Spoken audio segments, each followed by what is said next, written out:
السلام عليكم ورحمة الله وبركاته. حبيباتي ومحباتي من قناة سفيرة السعادة مع أم علياء. النهاردة جايالك بروتين هدية، روتين من أخت محبة لإخواتها اللي بيتابعوها دايما، وفعلا كلامي بالنسبة لكم عارفين إن هو كلام مجرب وكلام واقعي، مش كلام مكتوب على ورق كده ولا كلام في الخيال. جايالك النهاردة بروتين البركة اللي لو انت فعلا عايزة ربنا يباركلك في حياتك، يباركلك في يومك، في وقتك، في عيالك، وظيفتك، مالك، زوجك، بيتك، حالك، محتالك كله، وكل جزء في حياتك يبقى فيه بركة. طبقي الروتين اللي انا هقولك عليه ده. يلا بينا نبدأ الفيديو. ما تنسيش تدعميني بلايك كرما مني، ولو اول مرة تشوفي قناة سفيرة السعادة مع ام علي يسعدني جدا الاشتراك. يلا بينا كده نبدأ الفيديو. اللهم صلي وسلم على نبينا محمد وعلى آله وصحبه وسلم تسليما كثيرا. أول حاجة هتكلم عليها النهاردة في الروتين البركة، بما إن بنتكلم عن البركة فهنتكلم عن سورة البقرة. هتناول معاكي سورة البقرة من منظور أسهل غير اللي كلنا بناخده في دماغنا، هقراها كل يوم كلها على بعضها. طب إيه رأيك ناخد سورة البقرة بركة، كما قال النبي صلى الله عليه وسلم أخذها بركة. طيب أخذها بأي صورة بقى؟ تقرأيها على جلسة كاملة، تقرأيها في اليوم كله، تقرأيها على كذا يوم، على 3 يوم تكوني تمتيها.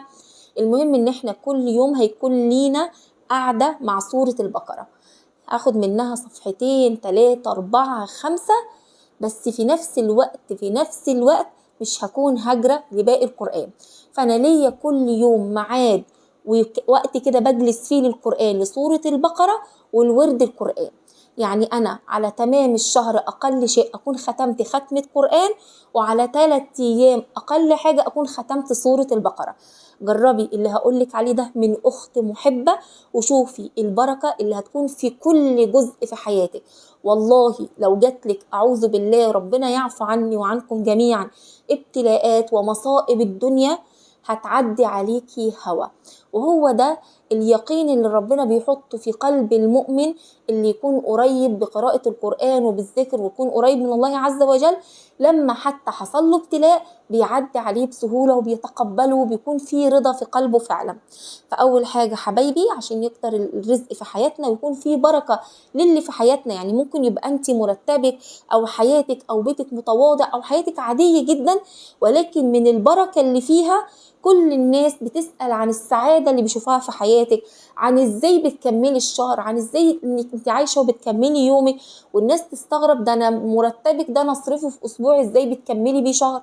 ده هو البركة اللي هتجنيها من وراء الالتزام بسورة البقرة والالتزام بورد قرآن يوميا، تتمي ختمة قرآن كل شهر إن شاء الله بإذن الله. واوعي تقولي لي يا ام عليا هو انا هلاقي وقت اختم كل شهر، هو انا هلاقي وقت اعمل كده كل يوم، ده وقتي. ده من تلبيس الشيطان، وده من خطوات الشيطان اللي يقعد يصعب الموضوع عليكي ويخلي ما فيش وقت. وبعد كده لما تيجي تسيبي القرآن تلاقي حياتك اصلا ضايعه من غير القرآن، ووقتك ما فيهوش بركه، وصحتك ما فيهاش بركه. ده انت ممكن يفضل معاكي كام ساعه في اليوم لشغل البيت وتلاقي نفسك زي الرهوان، قمتي وخلصتي وانجزتي، جسمك بقى فيه طاقة ونور من طاقة وبركة القرآن الكريم. تاني حاجة حبايبي من روتين البركة اللي عايزين يبقى في حياتنا، جلسة أذكار الصباح والمساء. اوعديني لا تدعيها، هي دي حصنك الحصين طول اليوم. خليه روتين حياتك لغاية إن شاء الله بإذن الله آخر يوم في عمرك.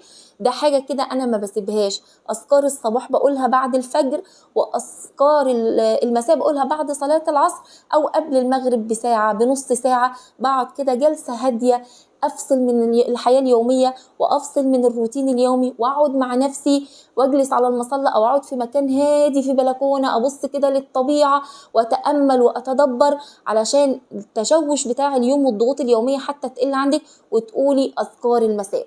بتاخد قد ايه يا ام علياء؟ ما بتتمش 10 دقائق معاكي. يعني احنا لما نقتطع من يومنا كله تلت ساعه الصبح 10 واخر النهار 10 عشان نقول اذكار الصباح والمساء، اللي هتديكي باور وطاقه وبركه طول يومك، وهتديكي نوع من انواع التحفيز وانواع الايجابيه وانواع علاج نفسي وضبط عصبي. حاجات كتيره كتيره قوي بنجنيها من وراء الحفاظ على أذكار الصباح والمساء والله خير دين ودنيا. والله أذكار الصباح والمساء خير دين ودنيا. ده حتى هتلاقي الأذكار نفسها لما تقعدي تتمعني فيها هتلاقيها دايما في الأدعية اللي فيها وفي الذكر اللي فيها يجمع ما بين خيري الدنيا والآخرة. فاوعي تخسري الخير الكبير ده، وحافظي على أذكار الصباح والمساء كروتين يومي في حياتك، وتفرجي حياتك ازاي هتتقدم وتكون أفضل وأفضل.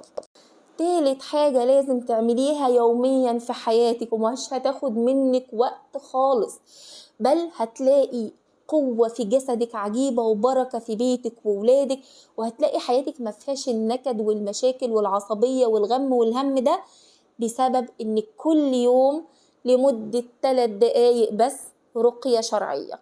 انا ما بقولكيش قولي الرقية الشرعية الطويلة، انا هقولك الرقية الشرعية الصحيحة قصيرة جدا جدا. احطلك منها سكرين دلوقتي على الشاشة، ممكن تاخديه سكرين. قل هو الله احد والمعوذتين، آية الكرسي، بسم الله الذي لا يضر مع اسمه شيء، بسم الله ارقيني والله يشفيني من كل داء ياتيني، من شر كل نفس او عين حاسد الله يشفيني، اعوذ بكلمات الله التامات من شر ما خلق، اعوذ بكلمات الله التامة من كل شيطان وهامة ومن كل عين لامة. كل يوم تنفخي في ايدك وتمسحي على جسمك، ولو ولادك قاعدين جنبك، لو جوزك كمان في مشاكل بينك وبينه. ليه يا بنات؟ الموضوع ده بقى اصبح ضرورة.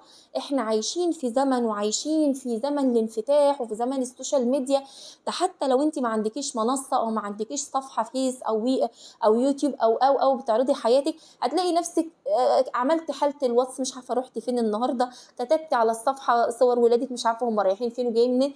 كلنا ابتلينا بداء الانفتاح اللي بقى كل الناس تعرف كل حاجة عن بعضها، غير السوشيال ميديا بس جزء ممكن يجي بسبب الحسد، اللي هو الناس وعدم الرضا اللي جواها وقلة الإيمان وقلة الوازع الديني، خلى الناس جواها عدم رضا، فخلى الناس بتبص لبعضها وكل واحد يتمنى اللي عند التاني، وكل واحد شايف اللي عنده أقل من عند التاني، مع إن التاني اللي هو بيحسده ده برضه بيحسده وشايف إن هو أحسن منه. فالموضوع ده إحنا ابتلينا بالحسد في زماننا ده بطريقة غير عادية. الحسد طال الجميع بصورة أو بأقل أو بأكتر، يعني المهم كل حد فينا طيله الحسد. وعلى ذلك الزمي الرقية الشرعية. الأذكار بتحفظك إن شاء الله وحسن حصين، ولكن الرقية الشرعية اللي هي بصي بقى اللي هو الحسد أول بأول بتنظفي كده، عارفة اللي هو التنظيف أول بأول. وأذكار الصباح والمساء إن شاء الله بإذن الله تغنيكي عن الرقية. ولكن الرقية كعلاج لو فيكي عين قديمة، فيكي حسد متراكم، فيكي كذا عين في جسمك، هي بتزيل الحاجات دي وبتعالجها إن شاء الله بإذن الله. واخر حاجة حبيبة قلبي في الفيديو ده هقولك على حاجة هتملى حياتك بركة. لازم يكوني ليكي ورد من الأذكار يوميا تحددي. انا هقول النهاردة 100 استغفار و100 صلاة على النبي و100 لا حول ولا قوة الا بالله و100 من الباقيات الصالحات و100 من سبحان الله وبحمده. تحددي عدد من الأذكار يوميا، اما تعمليهم في جلسة واحدة مثلا تختاري وانت رايحة تنامي تكوني خلصتيهم، او جلسة في العصرية، او جلسة في الصبحية اول ما بتصحي، او بعد المغرب وانت مستنيه كده على المغرب صلاة العشاء. الله على جمال الوقت ده.